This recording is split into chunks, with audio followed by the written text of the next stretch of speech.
Hi YouTube, it's Beck here. I am the owner of Sewbecurated and I design quilts under Sew Bee Quilts. I just wanted to introduce myself because somebody commented on my last video that it would have been nice if I'd introduced myself, so here I am.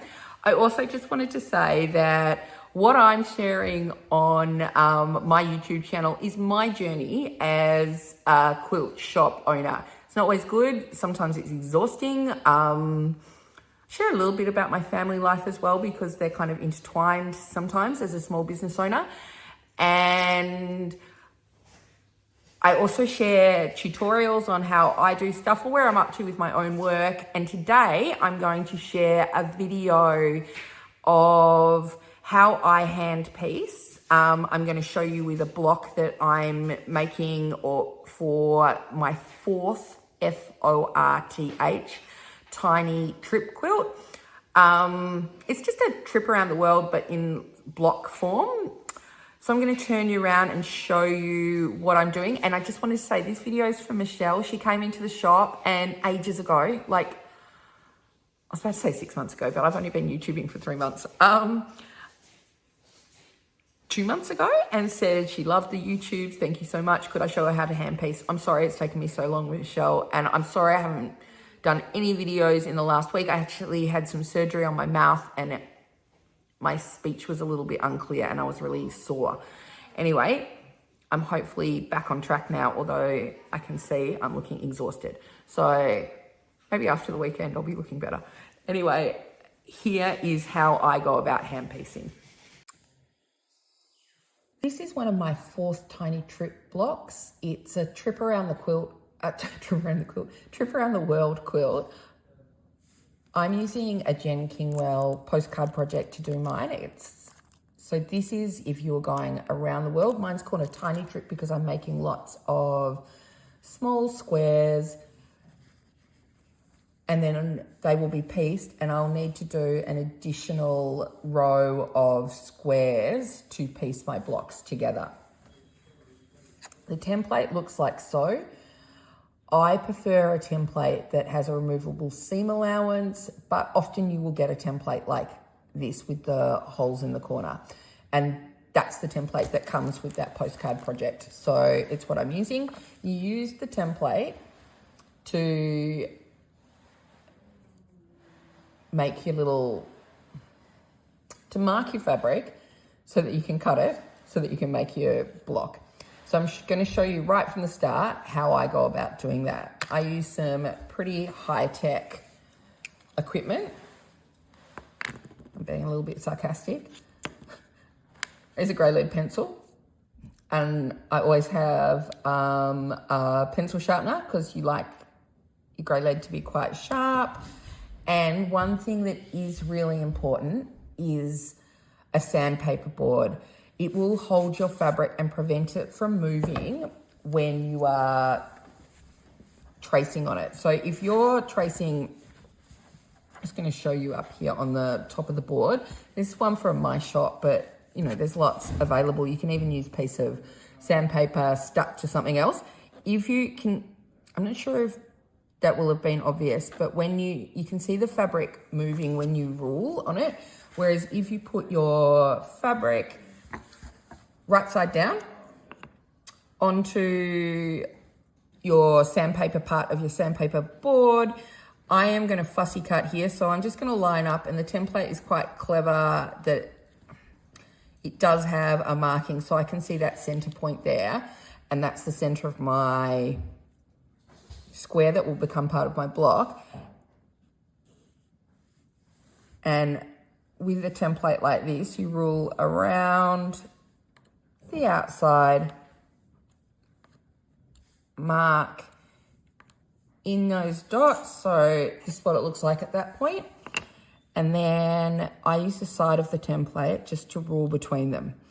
Now, before I knew how to hand piece, I kind of thought that if you were stitching along a ruled line, that would be cheating. That is not cheating. That is exactly what you're meant to be doing. When you get more experience, you may not need that line. You might be able to eyeball it. The line is useful though, and it can just keep you on track. So template becomes drawing onto the wrong side of your fabric, and then I just use a sharp snip. So I do recommend a really good sharp snip, but for this step, it's grey lead pencil and pencil sharpener. So I'm just going to cut this out off camera, and then I'm going to show you how I go about hand piecing.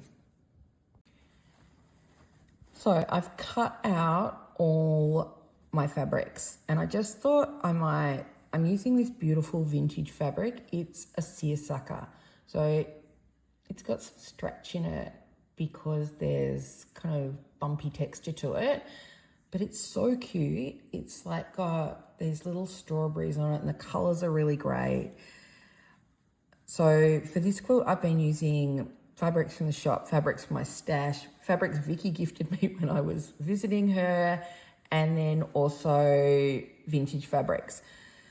I've used this fabric before in the quilt, and I haven't had much problems. It's probably, if you're a perfectionist, you probably don't want to include fabrics like this, but I'm more of a break all the rules, use what you like kind of quilter. So for me, it works really well. Anyway, oh, sorry, I'm just going to bring that back because the blocks that I'm making are 5 rounds.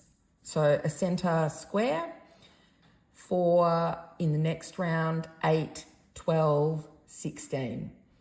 So I've done a variety of like bolds, colors, all the colors, lots of green, lots of pink. I think they're my favorites. Each of my blocks has a spot print in it somewhere.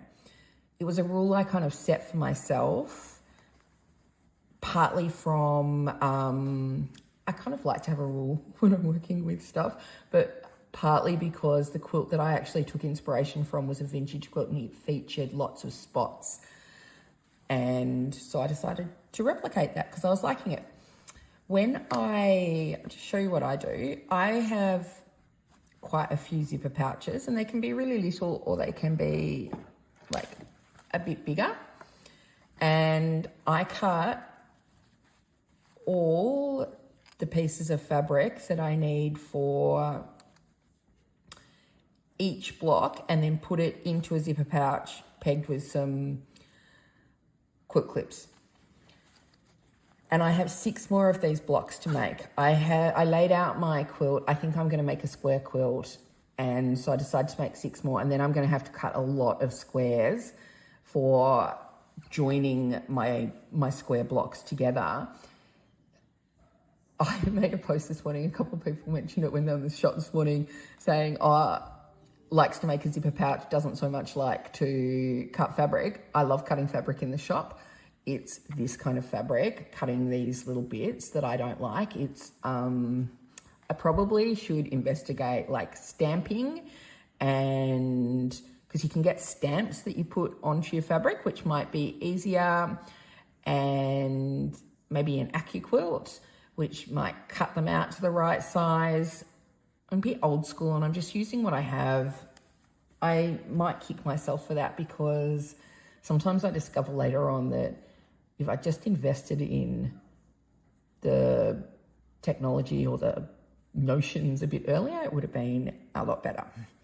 So when I first started quilting, I knew a girl that was quilting and she was hand quilting, and I thought, not when I started quilting, when I started doing patchwork, and there's a difference. Quilting is the kind of joining the layers of your quilt together, whereas patchwork is making your blocks. So when I started patchworking, I started with like machine stitching, and I knew a girl that was doing everything by hand. And to me, that seemed crazy and would take forever. I don't think it does take forever, and it's also really portable. This is my kit that I carry with me with my hand piecing.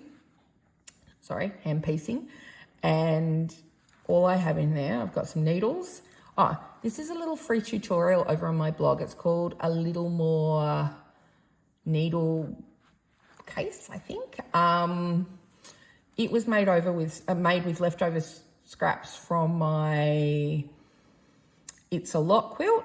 So that's why it's called A Little More, and just some vintage fabric. It's really useful. It's got like a little needle book, a little zipper pouch, So this is my go-to thread. I talk about it all the time.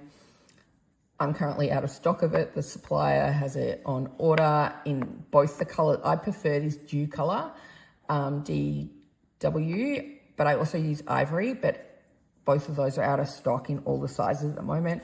I have tiny little snips. These are airplane safe snips. So these are quite good. They're sharp right to the end. And, I have my tiny little pincushion. Sorry, my thread just rolled away. I have my tiny little pincushion with a couple of little applique pins in it and some more of the quilt clips.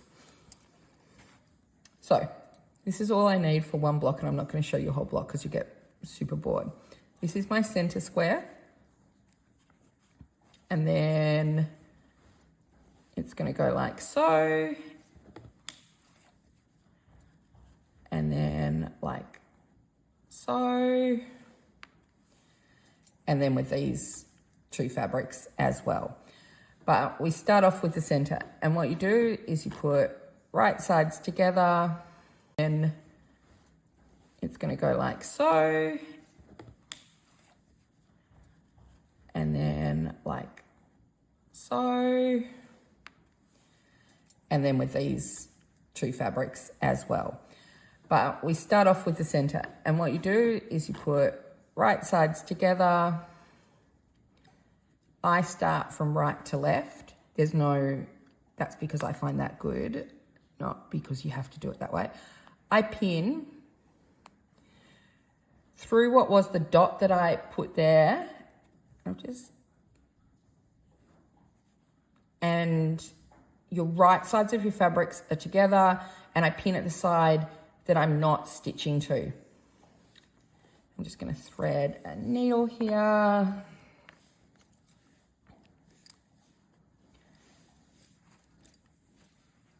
Oh, actually, look. I have one pre-threaded. I don't think I did that for this, but anyway.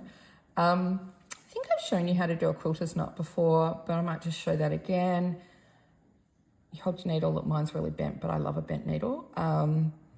Hold your thread across the top with your quilting hand, wrap away from you about 5 times, 2, 3, 4, 5. Pivot your fingers forward, grab those threads and pull it down, and it knots to the end. So rather than starting on this point, I come up in front of it and stitch back into it.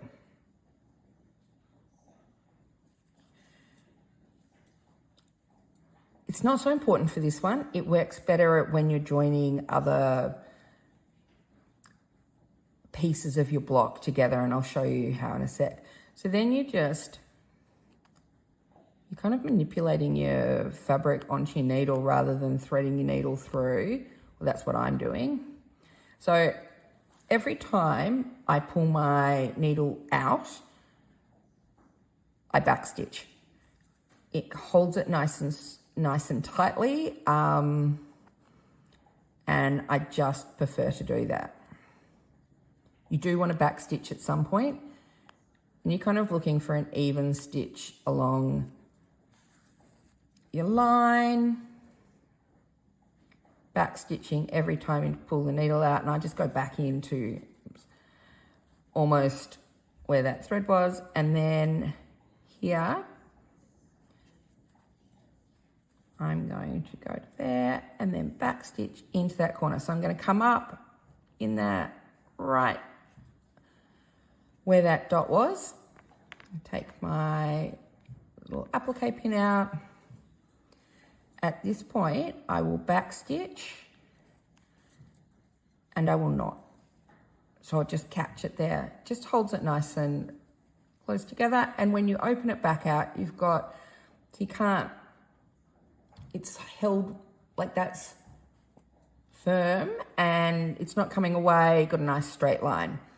So you are not stitching off the side, you only stitch to that drawn point because these need to come apart there. So for this block, the next thing we're going to do is put another piece of fabric here, also right sides together, also pinning into the corner here.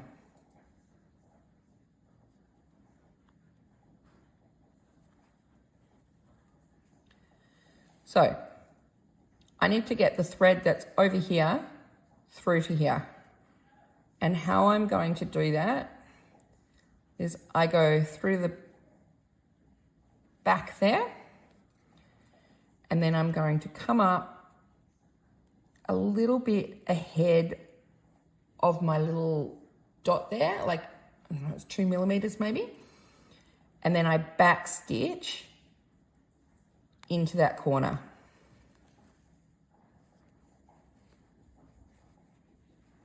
So at that point there, I've got a nice sharp point.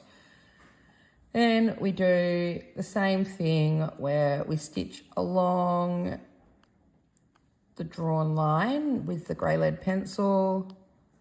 Every time I come out, I'm going to back stitch.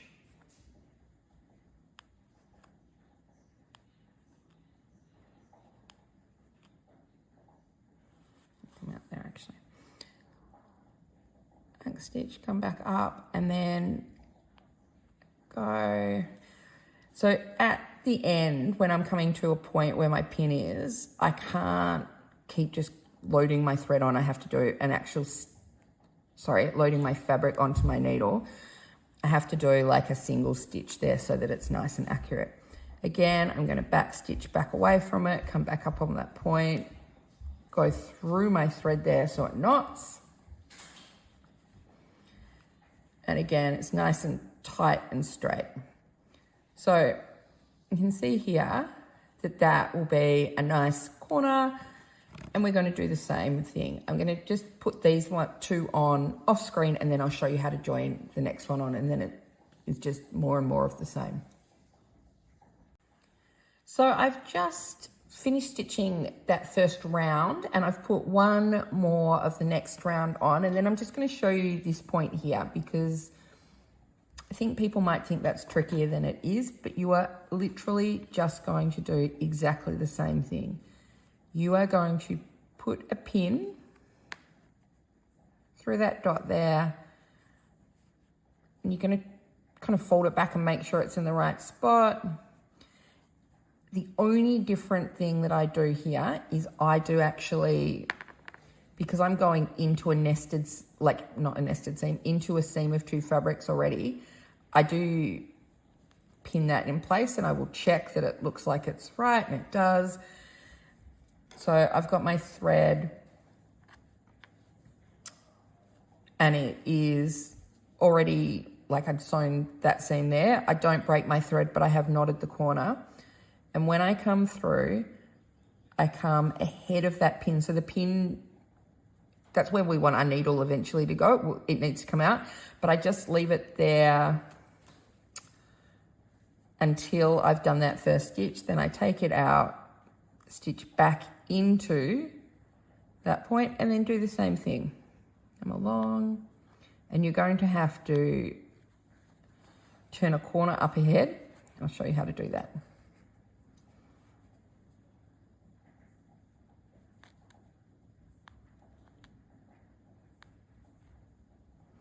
I'm sorry, you can probably hear, it's kind of late afternoon here, and we've got some of the veggies for our dinner kind of boiling on the stove. So again, right into that point, take my pin out,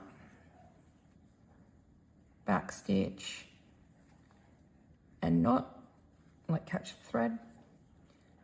And it's not quite all the way in. So I will manipulate at this point and just, I check, I want to go just a tad further. So I will, like what looks like it's just over the drawn line, but I just wanted that to be a better corner. It's not going to muck anything up, I promise.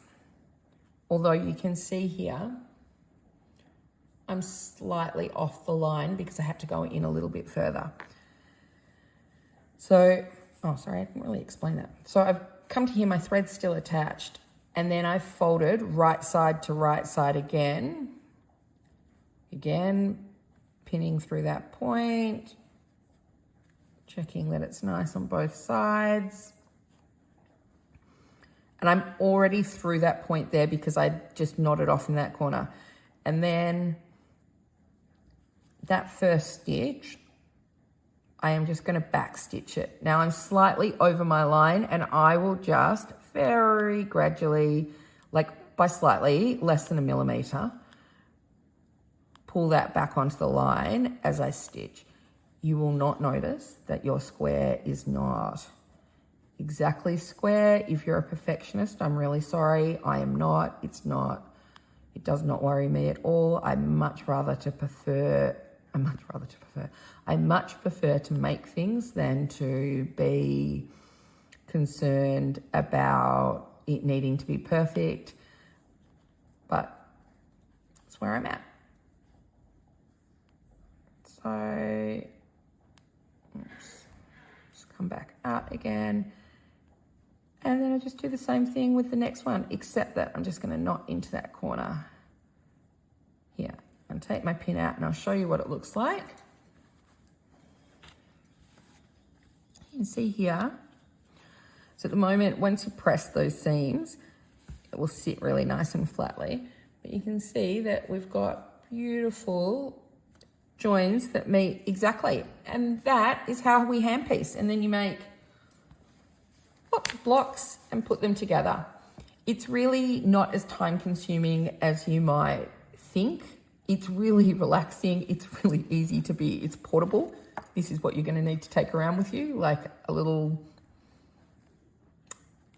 container of some sort with your block pieces in it, and a very basic sewing kit, needle, thread, snips. The time consuming bit for me comes in the cutting the fabrics at the start. But I am also like, in each one of my blocks, there will be one of these spots here, right in the middle. And at various points, let me choose one that might be, so they've all got threads because they were all on top of each other. You know, I fussy cut not only the spots, but the flowers. I mean, I don't know, it's such a fun quilt to make. It's really easy, very rewarding. Use all your favorite fabrics. I cannot wait to put mine together. I still haven't chosen what I'm going to use for my joining squares. I think something low-ish volume, but I'm not certain about that actually. I guess I'll just take my blocks into the shop as soon as I've done these next 6 and have a look at what might be available. So I hope this tutorial has been helpful. If you've been wanting to try hand piecing, give it a go. It's a lot of fun. It's, I think, a lot easier than people think it's going to be. Thanks for being here and happy stitching.